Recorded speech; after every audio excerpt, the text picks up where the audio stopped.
আজকে আমি গেলাম Hapania, but why? Hello everyone, এখন বাজে অলমোস্ট একটা এবং এখন আমি যাচ্ছি ইন্টারন্যাশনাল ফেয়ার গ্রাউন্ডে, যেটা হচ্ছে হাঁপানিয়াতে। এখন আমরা করছি পেট পূজা, বিকজ পেট পূজাও দরকার। এবং পেট পূজা শেষ করে আমরা যাচ্ছি হলো অডিটোরিয়ামের মধ্যে, বিকজ আজকে সেলফ এমপ্লয়মেন্টের উপরে একটা প্রোগ্রাম আছে, সেই কারণে আজকে আমরা হাঁপানিয়া আসছি। তো প্রোগ্রাম শেষ হতে হতে প্রায় সন্ধ্যা হয়ে গেছে। এখানে কি সুন্দর ভিউ, সন্ধ্যার সময় একদম লাইট দিয়ে, জাস্ট ওয়াও।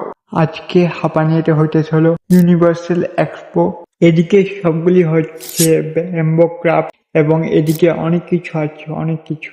এখান থেকে কিছু খেয়ে আমরা যাব নরসিংহ। চলো বাই।